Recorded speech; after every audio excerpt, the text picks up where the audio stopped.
Elle compose 95% de notre univers et pourtant on ne sait presque rien d'elle. Je parle ici de la matière et de l'énergie noire. C'est pour cette raison que l'Agence spatiale européenne envoie le satellite Euclide dans l'espace. Mais avant de parler de la mission, il faut comprendre ce que sont la matière et l'énergie noire.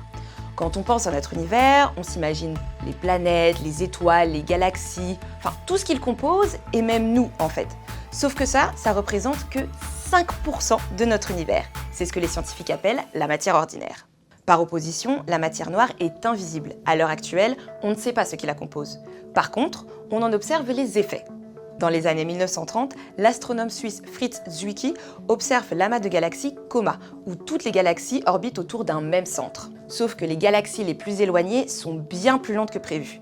Il en déduit alors qu'une masse invisible agit d'une certaine manière pour retenir les galaxies les plus lointaines.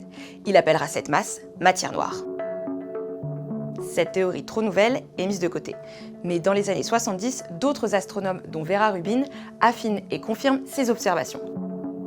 Passons maintenant à l'énergie noire, une autre anomalie détectée par les astronomes dans les années 1990, mais qui concerne cette fois l'univers tout entier.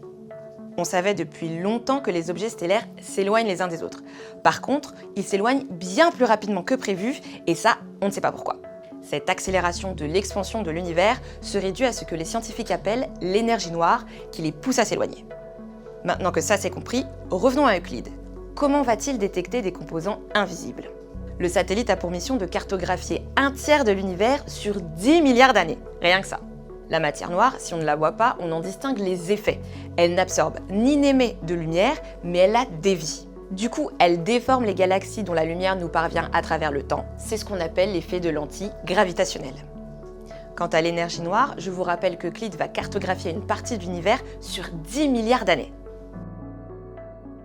Les scientifiques vont donc pouvoir observer les variations de la vitesse à laquelle l'univers s'est étendu et ainsi déterminer les effets de l'énergie noire sur les variations de l'accélération cosmique.